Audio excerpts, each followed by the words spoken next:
విజయవాడలో గాది సాయికృష్ణ మిస్సింగ్ పై వైసీపీ తప్పుడు ఆరోపణలు చేస్తుందని జనసేన నేత బాడిద శంకర్ మండిపడ్డారు. మాజీ మంత్రి అంబటి రాంబాబు సోషల్ మీడియాలో సాయికృష్ణ మరణించాడని ఫేక్ ఫోటోలతో ప్రచారం చేస్తున్నారన్నారు. ఇక వైసీపీ నేతలు చూపిస్తున్న ఫోటోలు నవీన్ రెడ్డి అని, గతంలో సాయికృష్ణ చేతిలో నవీన్ రెడ్డి గాయపడినట్లుగా తెలిపారు. సోషల్ మీడియాలో తప్పుడు ఆరోపణలు చేస్తున్న అంబటి రాంబాబుపై డీజీపీకి ఫిర్యాదు చేసేందుకు జనసేన నాయకులు సిద్ధంగా ఉన్నారని బాడిద శంకర్ వెల్లడించారు. ఈ ఫోటో తీసుకొచ్చి మా పార్టీకి అంటగడుతూ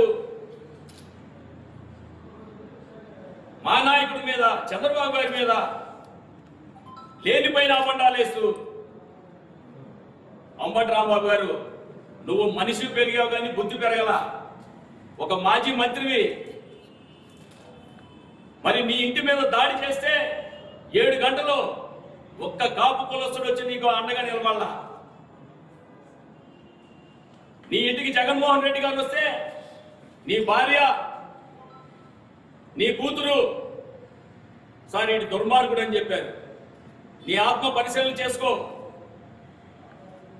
జగన్మోహన్ రెడ్డి గారిని అడుగు, నీ భార్య, నీ కూతురు గారు ఏమన్నారో. ఇలాంటి నీచమైన పనులు చేయకూడదు. ఎవరో ఫోటోలు తీసుకొచ్చి, ఫేక్ మీడియాలు తీసుకొచ్చి ఇదే గాదే సాయి రెడ్డి అని చెప్పి, గాదే సాయి కృష్ణ అని చెప్పి ఎంత అరాచకమా.